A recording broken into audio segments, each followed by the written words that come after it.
لقد كان لكم في رسول الله أسوة حسنة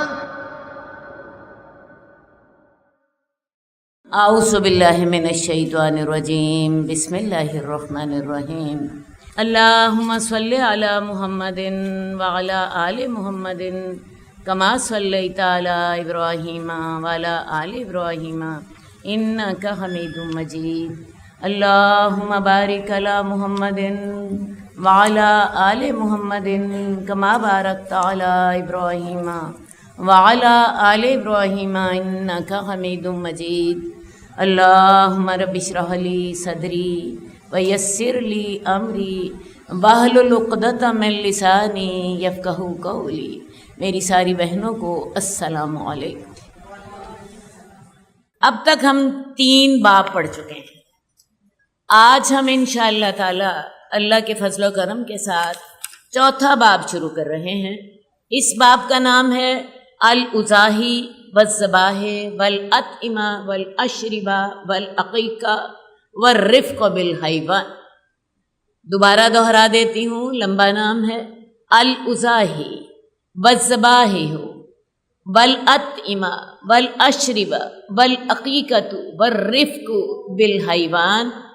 قربانی، ذبیحوں، کھانے پینے، عقیقے اور جانور سے نرمی کرنے کا بیان۔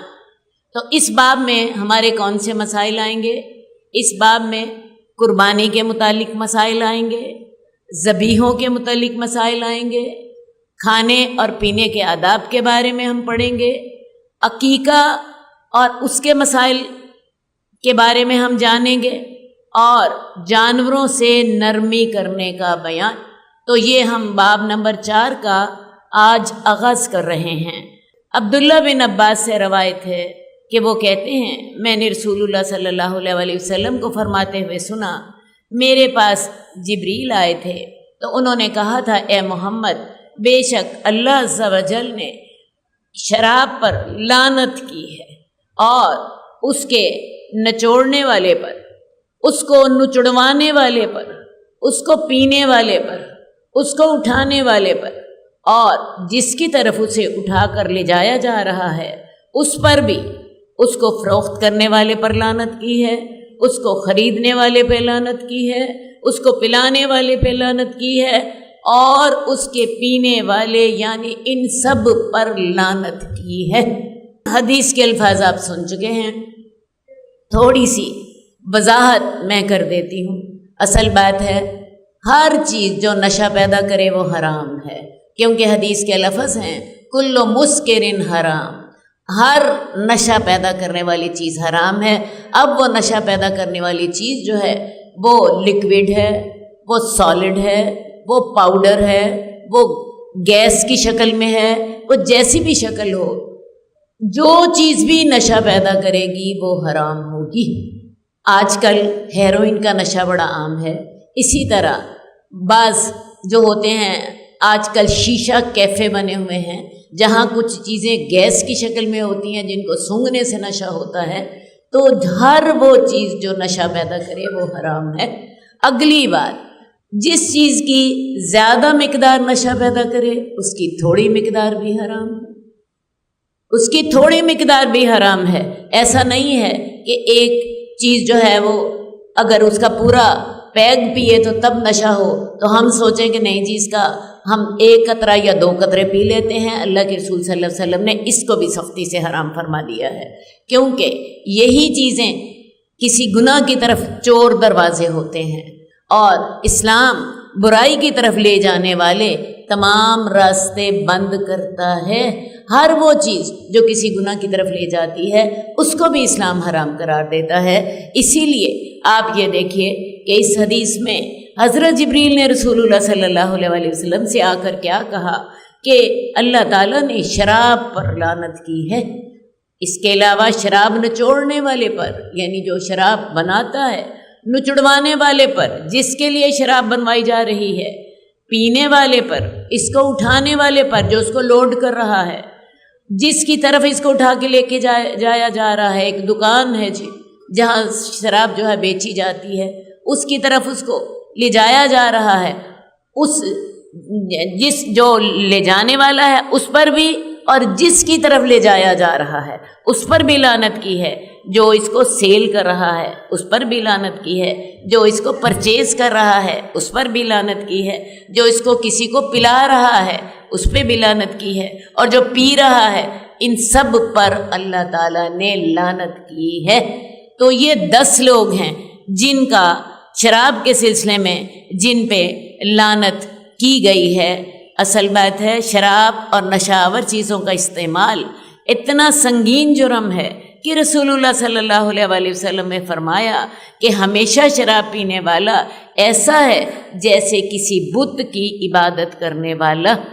دوسری بات، اس حدیث سے ہمیں یہ بھی پتہ چلا کہ جو آدمی کسی برائی میں کسی بھی انداز میں تعاون کرے گا وہ اس برائی کے مرتکب کی طرح ہوگا۔ قرآن مجید میں بھی تو اللہ تعالیٰ کہتے ہیں تعاونوا علی البر والتقوی ولا تعاونوا علی الاثم والعدوان، نیکی اور تقوی پر تو ایک دوسرے سے تعاون کر لیا کرو، لیکن گناہ اور زیادتی پر ایک دوسرے سے تعاون نہ کرو، کیونکہ جب تم گناہ اور زیادتی پر ایک دوسرے سے تعاون کرتے ہو تو تم بھی اتنے ہی گناہ گار ہوتے ہو۔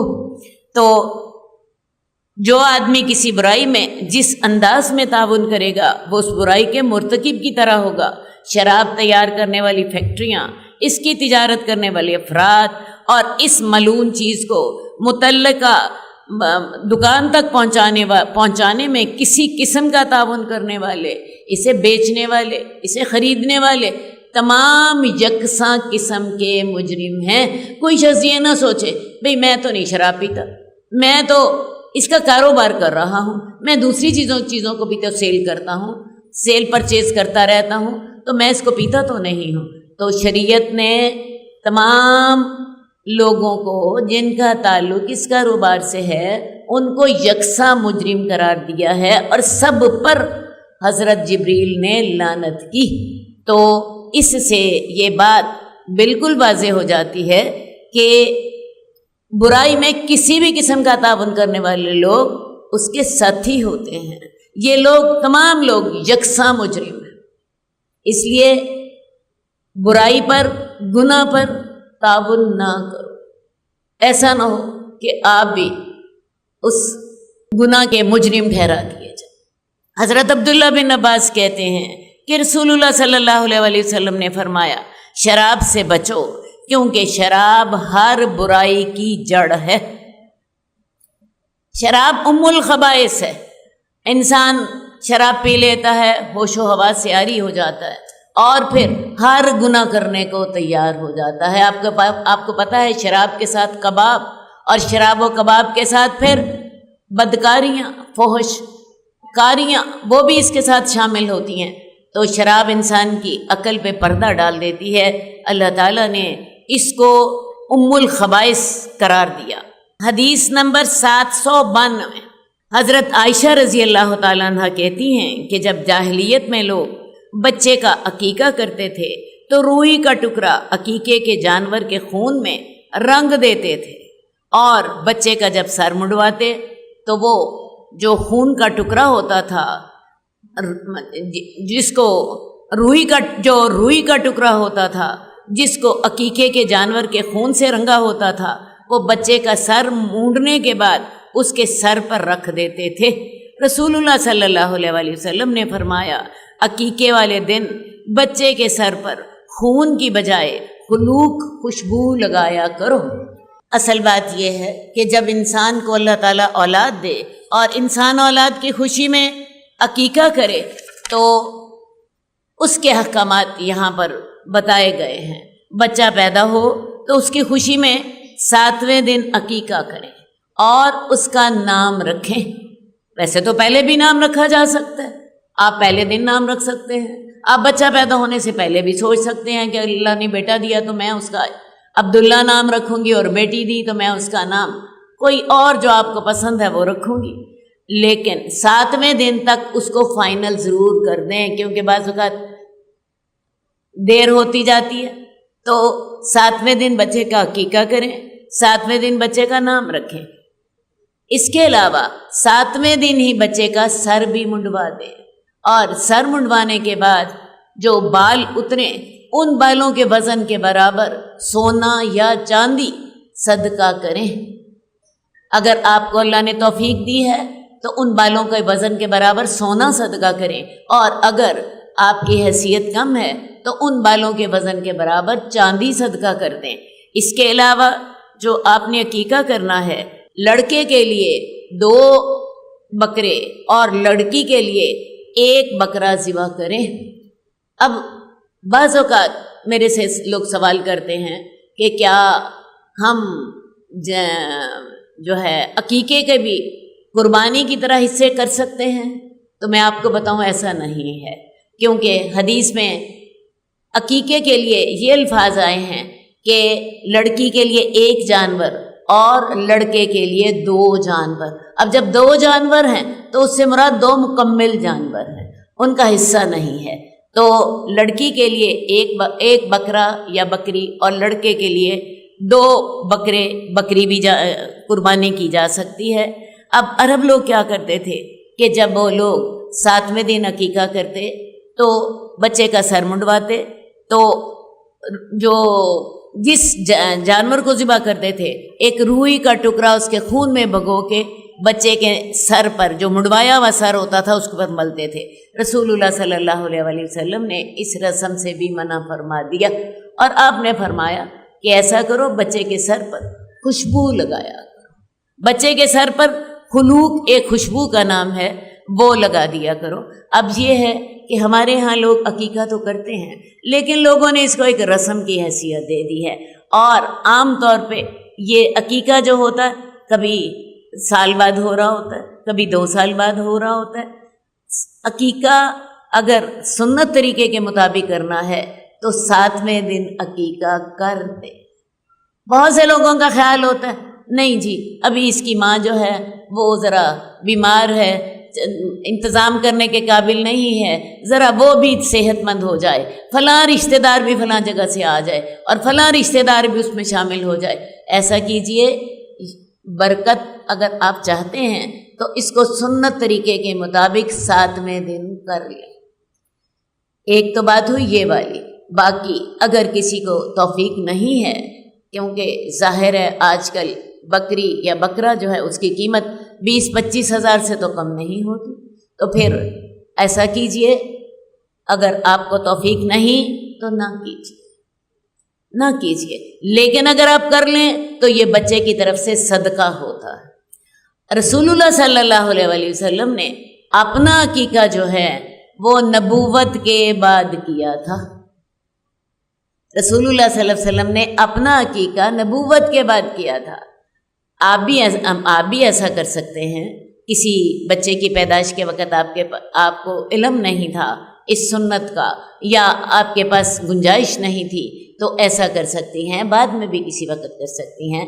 میرے اپنے گھر میں ایسا ہوا کہ ہم نے اپنی بیٹی کا عقیقہ کیا اور میرے والد صاحب نے اپنی بیٹی کا عقیقہ کیا، یعنی ہم نے اپنی بیٹی کا عقیقہ کیا اور میرے والد صاحب نے اپنی بیٹی کا عقیقہ کیا۔ اس وقت ان کے پاس اتنی گنجائش نہیں تھی، تو اگر گنجائش نہ ہو تو عقیقہ جو ہے اس کو مؤخر بھی کیا جا سکتا ہے۔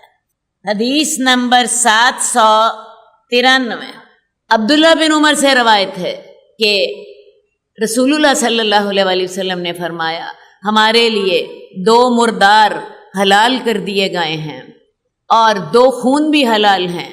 تو جو 2 مردار ہیں وہ ایک تو مچھلی ہے اور ٹڈی ہے، اور جو 2 خون حلال ہیں وہ جگر اور تلی ہیں۔ اب اللہ تعالیٰ نے حلال اور حرام واضح کر دیے ہیں۔ قرآن مجید میں کئی مقامات پر یہ آیت موجود ہے، حرمت علیکم المیتۃ والدم ولحم الخنزیر ما اہل لغیر اللہ بہ، کہ تم پر مردار حرام ہے، تم پر خون حرام ہے، تم پر خنزیر کا گوشت حرام ہے، اور ہر وہ چیز حرام ہے جس پر اللہ کے علاوہ کسی اور چیز کا نام لے لیا جائے۔ تو اس بات کو ذرا اچھی طرح سمجھ لیں، مردار حرام ہو گیا، خون جو ہے جو حرام ہے وہ بہتا ہوا خون حرام ہے، بہتے ہوئے خون سے کیا مراد ہے؟ جانور کو آپ نے ذبح کیا اور جو خون بہہ گیا وہ خون حرام ہے، جو جانور کے اندر رہ گیا، اور آپ بعض اوقات گوشت جب دھو رہی ہوتی ہیں تو آپ دیکھتی ہیں کسی بوٹی کے ساتھ تھوڑا سا خون چپکا ہوتا ہے، یہ خون حرام نہیں ہوتا، یہ خون حرام نہیں ہوتا، کیونکہ قرآن مجید میں ہی دمن مسفوحن کے لفظ بھی استعمال ہوئے ہیں کہ وہ خون جو بہہ گیا ہو، اور خنزیر کا گوشت حرام ہے۔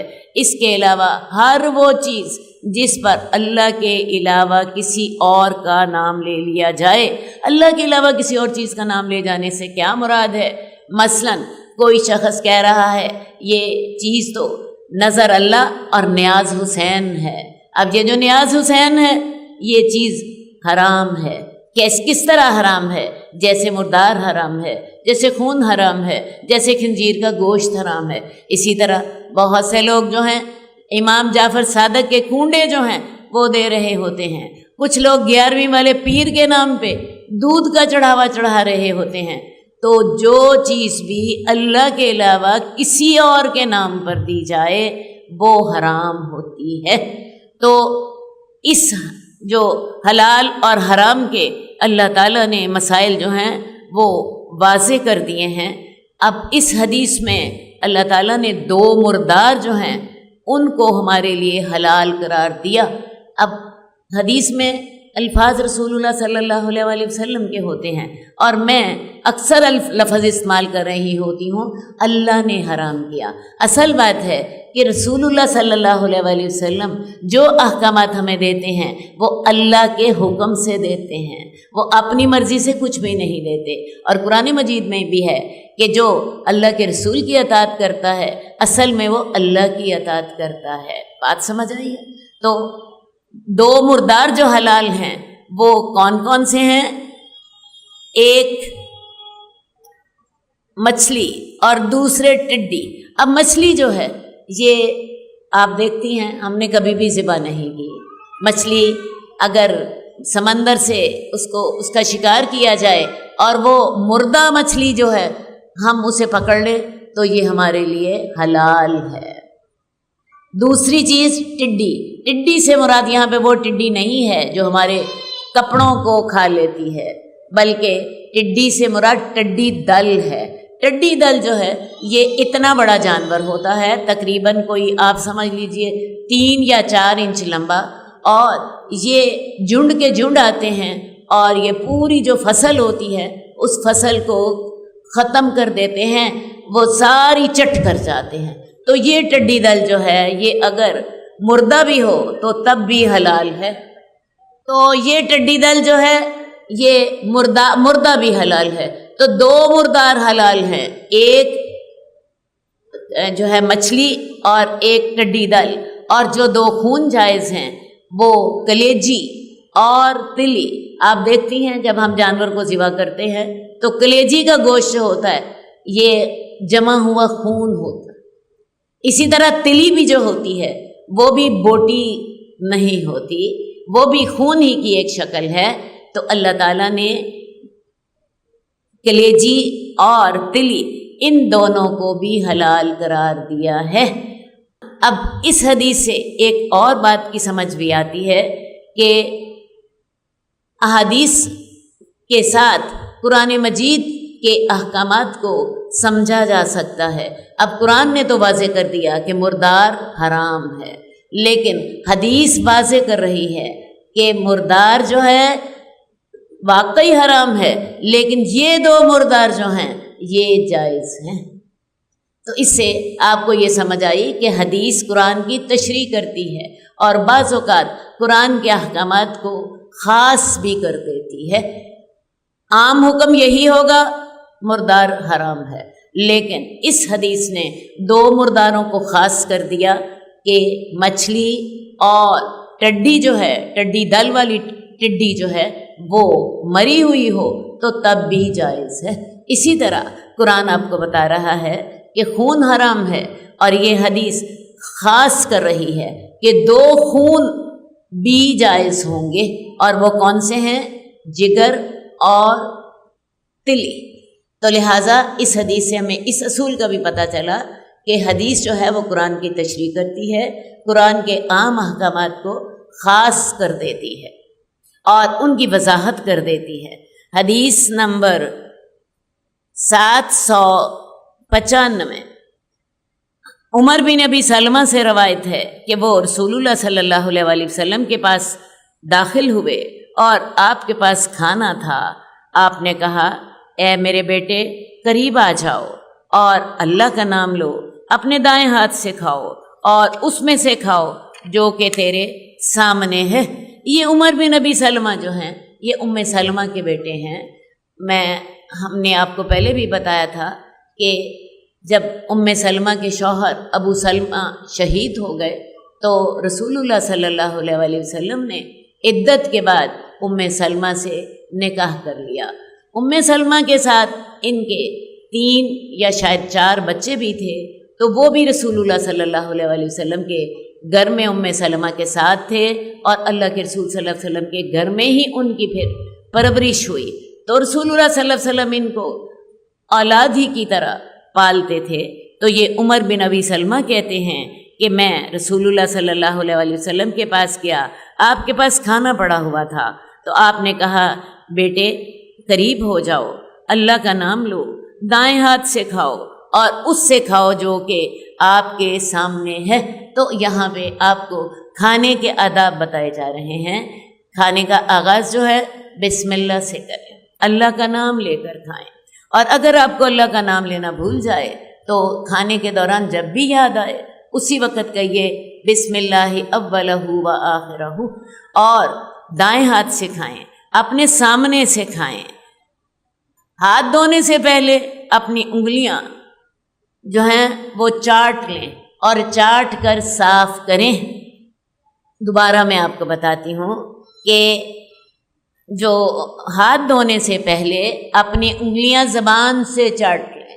آپ کو یہ بات عجیب لگے گی، لیکن یہ میرے نبی کا فرمان ہے، یہ اسلام کی تہذیب ہے، کیونکہ اللہ کے نبی نے ہمیں یہ تصور دیا کہ کھانے کے پتہ نہیں کس ذرے میں برکت ہوتی ہے، ہو سکتا ہے اسی ذرے میں برکت ہو جو آپ کی انگلی سے لگا ہوا ہے۔ اسی طرح آپ نے جب برتن دھونا ہے تو برتن کو بھی آپ نے صاف کرنا ہے، اس کو بھی انگلی سے چاٹ کے صاف کریں، اپنی انگلی اس کو بھی انگلی سے چاٹ کے صاف کریں، اور اپنی انگلی کو بھی دھونے سے پہلے اپنی زبان سے چاٹیں۔ تو کیونکہ آپ کو پتہ نہیں ہے کہ برکت کھانے کے کس ذرے میں ہے، ہم اپنی جو کھانے کی برکتیں ہوتی ہیں ساری کی ساری اپنے سنک میں پھینک دیتے ہیں اور وہ ہماری بہہ جاتی ہیں۔ اپنے بچوں کو یہ تربیت دیں کہ بسم اللہ پڑھ کے کھائیں، اپنے سامنے سے کھائیں، دائیں ہاتھ سے کھائیں، اور اپنی پلیٹ صاف کریں۔ ہاتھ دھونے سے پہلے اپنی انگلیاں بھی چاٹ لیں، اور جب اچھی طرح انگلیاں چاٹ لیں تو اس کے بعد انگلیاں دھوئیں۔ جب پانی پینا ہو، عام طور پہ ہمارے ہاں ایک فیشن ہے، بوٹل جب پیتے ہیں ہم تو تھوڑی سی بوٹل اس میں سے بچا دیتے ہیں۔ میری بہنوں، آپ نے برکت تو وہیں چھوڑ دی، شاید اسی آخری گھونٹ میں برکت ہوتی۔ اسی طرح کھانے کے لیے بھی اتنا کھانا اپنی پلیٹ میں لیں جتنا آپ نے کھانا ہے، پلیٹ میں کھانا نہ بچائیں، یہ اسلامی آداب نہیں ہیں۔ ان آداب کا خیال رکھیں۔ ویسے بھی برکت کھانے کے آخری حصے میں ہوتی ہے، تو ایسا نہ ہو کہ آپ برکت کو کے بغیر ہی کھانا کھا کے تو اٹھ جائیں۔ اور اس کے علاوہ رسول اللہ صلی اللہ علیہ وسلم کا فرمان یہ بھی ہے کہ جب تمہارا خادم تمہارے پاس کھانا لے کر آئے تو اس کو بھی اپنے ساتھ بٹھا لیں، اس کو بھی اپنے ساتھ کھانا کھلا دیں، اور اگر کسی کو اتنا اس کا دل کھلا نہیں ہے تو اس کو کم از کم 2 لقمے ضرور پکڑا دیں، کیونکہ اس نے کھانے کی گرمی اور اس کو پکانے کی محنت برداشت کی ہے۔ ان کھانے کے آداب کا خیال رکھیے۔ حدیث نمبر 801 ابن جریج کہتے ہیں کہ مجھے ابو زبیر نے خبر دی کہ رسول اللہ صلی اللہ علیہ وسلم نے فرمایا تھا کہ جب تمہارا کوئی اپنے بھائی کو دعوت دے تو وہ قبول کر لے، اگر چاہے تو کھانا کھا لے اور چاہے تو نہ کھائے۔ اسی طرح حدیث نمبر 802 میں حضرت ابو ہریرہ روایت کرتے ہیں کہ رسول اللہ صلی اللہ علیہ وسلم نے فرمایا جب کسی کو کھانے کی دعوت دی جائے تو وہ قبول کر لے اگر وہ روزے کی حالت میں نہ ہو، اور اگر روزے کی حالت میں ہو تو دعا کر دے۔ تو کھانا کھلانا جو ہے یہ جنت میں لے جانے والی نیکی ہے۔ آپ کو پتہ ہے ہم نے پہلے باب میں یہ بار بار پڑھا تھا، افشوا السلام واتموا الطعام، سلام کو عام کرو اور کھانے کھلاؤ۔ تو کھانا کھلانا جو ہے اس کے ساتھ مسلمانوں میں محبت بڑھتی ہے۔ ویسے بھی ایک مسلمان کے دوسرے مسلمان پر جو 5 حق بتائے گئے ہیں ان میں سے ایک حق یہ بھی ہے کہ اگر کوئی تمہیں دعوت دے تو اس کی دعوت کو قبول کیا جائے۔ اب بعض اوقات ایسا ہوتا ہے کہ کوئی آپ کو کھانے کی دعوت دے رہا ہوتا ہے اور آپ کا روزہ ہوتا ہے، آپ چاہیں تو اس کی دعوت قبول کر لیں اور کھانا نہ کھائیں اور اس کے لیے صرف دعا ہی کر دیں، چلیے جائیں اس کے کھانے پر دعا ہی کر دیں۔ اور آپ یہ بھی کر سکتے ہیں کہ اس نے آپ کو کھانے کی دعوت دی، آپ روزے سے ہیں، آپ اگر نفلی روزہ ہے تو اس روزے کو آپ توڑ بھی سکتے ہیں، اور اگر آپ کا جو ہے روزہ ہے آپ چاہیں تو نفلی روزہ کھول دیں اور چاہیں تو نہ کھولیں اور صرف اس کے لیے دعا کر دیں۔ تو یہ آپ کا انتخاب ہے، چاہیں تو روزہ کھول دیں اور چاہیں تو نہ کھولیں۔ اسی سے ہی میں آپ کو ایک اور مسئلہ واضح ہوا کہ جو نفلی روزہ ہوتا ہے اس کو کھولا جا سکتا ہے کسی کی دعوت پر، اور اس کی کوئی قضا بھی نہیں ہوگی۔ ہاں فرضی روزہ جو ہوتا ہے اس کے ساتھ ایسا نہیں ہوتا، نفلی روزہ جو ہے اس کے ساتھ یہ فرق پڑے گا کہ آپ کو وہ نفلی روزے کا جو ثواب ملنا تھا وہ نہیں ملا، آپ کا روزہ نہیں ہوا، باقی اس روزے کی قضا بھی نہیں۔ میں اس وقت موقع کے مناسبت سے نفلی روزے اور فرضی روزے کا تھوڑا سا فرق آپ کو بتا دوں۔ جو فرضی روزہ ہے اس کی نیت ہمیں صبح سحری سے قبل ضرور کر لینی چاہیے۔ بعض اوقات ایسا ہوتا ہے ہم نے رات کو نیت کر لی، صبح ہماری نیند نہیں کھلی، تو وہ جو رات کی نیت تھی وہ آپ کے لیے کافی ہوتی ہے۔ اگر کسی نے رات کو نیت نہیں کی تو صبح سحری کے وقت تک وہ ضرور نیت کر لے۔ لیکن جو نفلی روزہ ہوتا ہے اس کی نیت آپ دن چڑھے بھی کر سکتے ہیں۔ اللہ کے رسول صلی اللہ علیہ وسلم اپنے گھر تشریف لاتے، کھانا مل جاتا تو کھا لیتے، ورنہ روزہ رکھ لیتے اگر کچھ بھی نہ کھایا ہوتا۔ دوسری بات ہے فرضی روزہ جو ہے وہ آپ اس طرح کھول نہیں سکتے، جبکہ نفلی روزہ جو ہے اس کو آپ کھول سکتے ہیں۔ ٹھیک ہے، جو فرضی روزہ ہے اس میں بھی اگر آپ دیکھیں کہ آپ کی طبیعت زیادہ خراب ہو رہی ہے، آپ کو زیادہ مشقت پیش آ رہی ہے، بیماری آپ کو زیادہ پریشان کر رہی ہے، یا آپ کی جو بھوک اور پیاس ہے وہ اس حد تک آپ کو پریشان کر رہی ہے کہ آپ کو لگتا ہے کہ ابھی کچھ ہو جائے گا، میں بے ہوش ہو جاؤں گی، میرے سے نہیں برداشت ہو رہا، اتنی سخت آپ کو تکلیف ہو رہی ہو روزے سے، آپ روزہ کھول سکتے ہیں۔ اور اس روزہ کھولنے کی جو صرف آپ کو فرضی روزہ بھی ہو تو تب بھی ایک روزہ اس کی قضا ہوگی، کیونکہ اپنی صحت کا خیال رکھنا اور اپنی جان کا خیال رکھنا یہ بھی تو ہماری ذمہ داری ہے۔ تو جو نفلی روزہ ہے اس کو تو میں نے بتایا کہ کسی بھی شخص نے آپ کو کھانے کی دعوت دی، وہ آپ کے سامنے کھانا کھا رہا تھا، آپ چاہیں تو اس کی دعوت قبول کر لیں اور روزہ کھول دیں، فرق اتنا پڑے گا کہ آپ کا روزہ نہیں ہوا، اور چاہیں تو نہ اس کی دعوت قبول کر لیں اور صرف اس کے لیے دعا کر دیں کہ بھائی اللہ تمہیں خوش رکھے، تم نے مجھے کھانے کی دعوت دی تھی، اللہ تمہیں جزائے خیر دے۔ ٹھیک ہے جی۔ حدیث نمبر 803 ابو سالبہ خوشنی سے روایت ہے کہ رسول اللہ صلی اللہ علیہ وسلم نے فرمایا، تو شکار کو تیر مارتا ہے لیکن وہ غائب ہو جاتا ہے، یعنی شکار جو ہے، اور تجھے 3 دنوں کے بعد ملتا ہے، تیرا تیر اس میں موجود ہوتا ہے، تو جب تک وہ بدبودار نہ ہو اسے کھانے کے لیے استعمال کر لو۔ آپ کو پتہ ہے جب انسان شکار کرتا ہے تو انسان تیر سے شکار کرتا ہے، پستول سے شکار کیا جا سکتا ہے، کتے اور پرندے سے بھی شکار کرنا جائز ہے۔ آپ کو پتہ ہے شکاری کتے اور شکاری پرندے بھی جو ہیں ان سے بھی شکار میں مدد لی جاتی ہے۔ تو تیر کمان، پستول اور شکاری کتوں سے شکار کرنا جائز ہے۔ اب جب آپ شکار کے لیے اپنی گولی چلائیں تو اس پر اللہ کا نام لے لیں، بسم اللہ ضرور پڑھ لیں۔ اسی طرح آپ اپنے کتے کو بیچ رہے ہیں شکار کے لیے یا شکاری پرندے کو آپ چھوڑ رہے ہیں شکار کرنے کے لیے تو بسم اللہ ضرور پڑھ لیجئے، یہ لازم ہے، یہ لازم ہے۔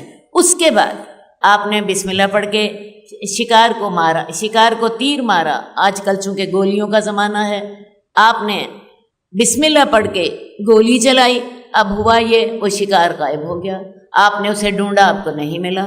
3 دنوں کے بعد آپ کو شکار ملا اور آپ کی گولی اس کے اندر موجود ہے، تو وہ جانور اگر متعفن نہیں ہوا، بدبودار نہیں ہوا، تو اس جانور کو آپ کھا سکتے ہیں، اس جانور کو آپ کھا سکتے ہیں۔ لیکن اگر آپ کو وہ جانور ملا اور اس جانور میں آپ کی گولی نہیں ہے تو پھر آپ اسے نہیں کھا سکتے، وہ حرام ہے۔ کیوں حرام ہے؟ میں آپ کو وجہ بتا دیتی ہوں۔ آپ کو علم نہیں ہے کہ جس شخص نے اس پر گولی چلائی تھی آیا اس نے بسم اللہ پڑھی تھی یا کہ نہیں پڑھی تھی۔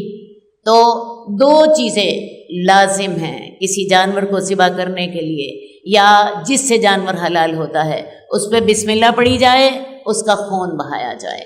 آپ نے اپنی گولی اس پر چلائی، آپ نے اس بسم اللہ پڑھ لی اور ساتھ ہی گولی کے ساتھ اس کو آپ نے زخمی کر دیا، اس کا خون بہا دیا۔ اب کسی اور شخص کی گولی اس میں موجود ہے، وہ آپ نہیں کھائیں، کیونکہ آپ کو نہیں پتا اس نے بسم اللہ پڑھا تھا کہ نہیں۔ اسی طرح آپ کو شکار ملا اور شکار کے اوپر کسی شکاری جانور کے زخمی کرنے کا نشان ہے، اگر تو وہ آپ کے کتے سے زخمی ہوا ہے یا آپ کے شکاری پرندے سے زخمی ہوا ہے تو پھر تو آپ اسے کھا سکتے ہیں۔ لیکن اگر کسی اور کے کتے نے اس کو زخمی کیا ہے تو آپ اسے بھی نہیں کھا سکتے، کیونکہ آپ کو نہیں پتا کہ اگلے نے اپنے کتے کو روانہ کرتے وقت بسم اللہ پڑھا تھا یا نہیں پڑھا تھا۔ اس کے علاوہ ایک اور بات بھی ہے کہ بعض اوقات ایسا ہوتا ہے کہ آپ کی گولی شکار کو لگ جاتی ہے اور لیکن اس کو اتنا زخمی نہیں کرتی، صرف وہ شکار ڈر کے نیچے زمین پہ گر جاتا ہے اور زمین پر گر کے چوٹ لگنے کی وجہ سے مر جاتا ہے۔ تو اگر کوئی چوٹ لگ کر جانور مرا ہو تو تب بھی وہ جانور آپ کے لیے کھانا جائز نہیں ہوگا، تب بھی وہ آپ کے لیے جانور کھانا جائز نہیں ہوگا۔ تو کسی دوسرے کی گولی کا نشان ہو یا چوٹ لگنے کے آثار ہوں تو شکار حلال نہ ہوگا۔ اسی طرح ایک اور صورت بھی ہو سکتی ہے، آپ نے کسی جانور کو شکار کیا اور وہ جانور جو تھا وہ پانی میں ڈوب کے مر گیا، اب پانی میں جو ڈوب کر مرا ہے وہ بھی حلال نہیں ہوگا۔ تو ان باتوں کا خیال رکھنا ہوگا شکار کے لیے۔ اور میں آپ کو بتاؤں یہ مسائل اللہ تعالیٰ نے قرآن مجید میں بڑی تفصیل کے ساتھ بتائے ہیں، حدیث اس کی مزید تفصیل بتا رہی ہے۔ تو یہ بات میں دوبارہ آپ کو بتا دوں کہ اگر اس شکار میں کسی دوسرے کی گولی ہو یا کسی جانور نے اسے کاٹا ہو یا پانی میں ڈوبنے کے آثار ہوں یا وہ چوٹ کی وجہ سے مرا ہو، ان تمام صورتوں میں شکار حلال نہیں ہوگا۔ حدیث نمبر 805 انس سے روایت ہے کہ رسول اللہ صلی اللہ علیہ وسلم نے فرمایا، جب تم سبزہ زاروں میں سفر کر رہے ہو تو جانوروں کو ان کا حق دو۔ سبزہ زاروں سے کیا مراد ہے؟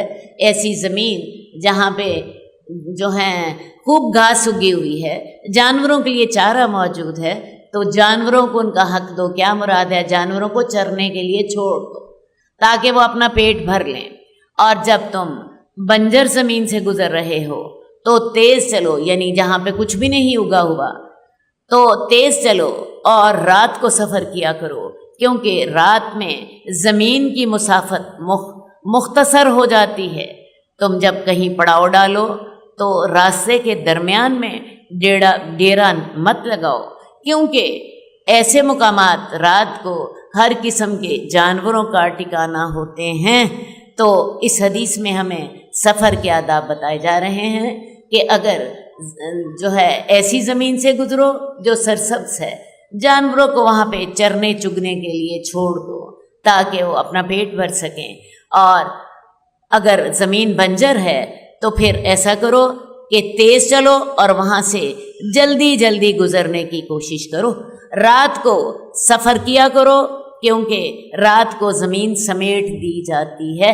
آج بھی بہت سے لوگ رات کو سفر کرتے ہیں، آپ دیکھیں رات کو ٹریفک کم ہوتی ہے، دن کو جیسے ٹریفک میں ہم پھنس جاتے ہیں، وہی سفر جو دن کو 4 گھنٹے میں ہوتا ہے رات کو ہم آرام سے 2.5-3 گھنٹے میں کر لیتے ہیں، کیونکہ سڑکیں خالی ہوتی ہیں۔ رات کو زمین سمیٹ دی جاتی ہے، اور جب تم کہیں پڑاؤ ڈالو تو راستوں میں ڈیرے نہ لگاؤ، لوگوں کو تکلیف ہوتی ہے۔ ہم نے پیچھے بھی ایک حدیث میں پڑھا تھا کہ شاہراہ جو بڑی شاہراہ ہے اس پر اپنی ضرورتیں نہ پوری کیا کرو، اپنے ڈیرے نہ لگاؤ، قضائے حاجت نہ کرو، مسافروں کو تکلیف ہوتی ہے۔ ویسے بھی ایسے مقامات رات کو ہر طرح کے جانوروں کا ٹھکانہ ہوتے ہیں، تو تمہیں جانور جو ہیں وہ نقصان بھی پہنچا سکتے ہیں۔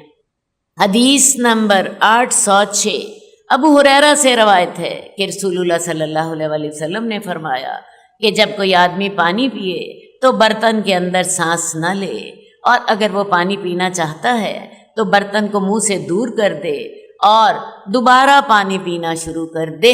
اب ہماری شریعت اتنی کامل ہے کہ اس میں پانی پینے کے آداب بھی بتائے گئے ہیں، بلکہ استنجا کرنے کے بھی آداب بتائے گئے ہیں۔ اللہ کے رسول صلی اللہ علیہ وسلم نے زندگی کے ہر پہلو کے بارے میں ہمیں ہدایات دی۔ تو پانی بیٹھ کر پئیں، کھڑے ہو کر پانی پینے سے آپ نے منع فرما دیا۔ عام طور پر بیٹھ کر ہی پانی پینا چاہیے، بلکہ ایک حدیث میں یہاں تک آتا ہے کہ رسول اللہ صلی اللہ علیہ وسلم نے فرمایا کہ جو کوئی کھڑے ہو کر پانی پیے اسے چاہیے کہ کیا کر دے۔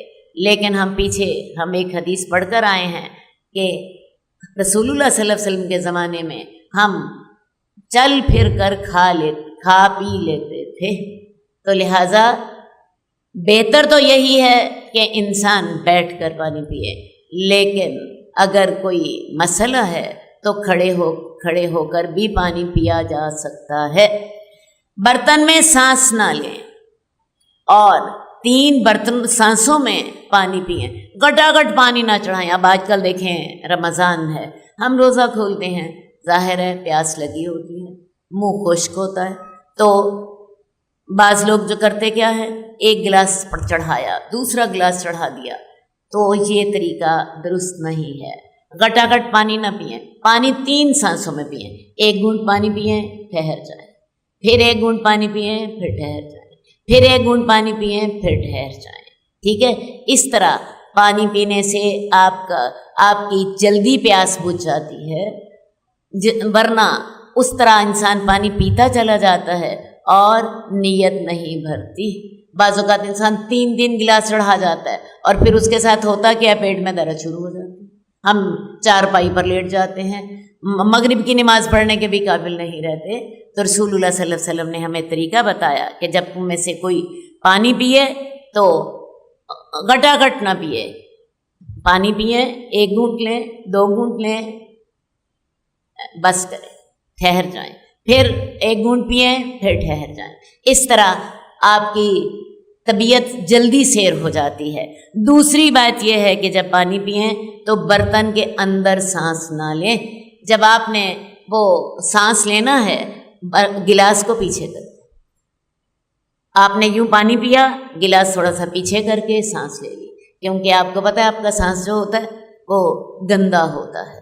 اسی طرح جب دودھ پئیں تو کلی کر لیا کریں، دودھ پئیں تو کلی کر لیا کریں، اور جب اللہ تعالیٰ آپ کو دودھ پینا نصیب فرمائے تو پھر اس کے لیے دعا کیا کریں، اللہم بارک لنا فیہ وزدنا منہ، اللہ تعالی ہمیں اس دودھ کو ہمارے لیے بابرکت بنا دے اور ہمیں یہ زیادہ بھی عطا فرما۔ حدیث نمبر 794 میں رسول اللہ صلی اللہ علیہ وآلہ وسلم نے ہمیں ایک اور ادب سکھایا کہ مشکیزے سے منہ لگا کے پانی نہ پیا جائے۔ اصل بات یہ ہے کہ بعض اوقات انسان منہ لگا کے پانی پیتا ہے تو کوئی خرابی ہو جاتی ہے۔ مثلا یہ رسول اللہ صلی اللہ علیہ وسلم نے اس وقت منع فرمایا تھا کہ کسی نے مشکیزے سے منہ لگا کے پانی پیا اور مشکیزے کے اندر سے سانپ نکل آیا، مشکیزے کے اندر سے سانپ نکل آیا تو اس طرح کر کے کوئی برتن ہے تو اس کو منہ لگا کے پانی نہ پیجیے۔ اس کے علاوہ ایک اور وجہ بھی رسول اللہ صلی اللہ علیہ وسلم نے بتائی کہ بعض اوقات ہوتا یہ ہے کہ ہم اس طرح کر کے منہ لگا کے پانی پیتے ہیں تو برتن جو ہوتا ہے وہ بدبودار ہو جاتا ہے، کیونکہ آپ کو پتہ ہے ہر ایک کا جو منہ کا جو لعاب دہن ہوتا ہے اس کے ساتھ لگتا ہے، پانی جو ہے بدبودار ہو جاتا ہے۔ تو لہٰذا آپ نے اگر گلاس میں پانی پینا ہے تو اس کو تو جیسے آپ کا دل چاہتا ہے پئیں۔ باٹل کی بات میں آپ سے کرنا چاہتی ہوں، اگر کوئی ہے بڑا برتن ہے اس کو منہ لگا کے پانی نہ پئیں۔ بڑی باٹل ہے 1.5 کلو کی، بعض اوقات 2.5 کلو کی، منہ لگا کے پانی نہ پئیں، کیونکہ آپ کے منہ لگانے سے بدبودار ہو جائے گی، دوسرے لوگوں کو پانی پیتے ہوئے نفرت آئے گی۔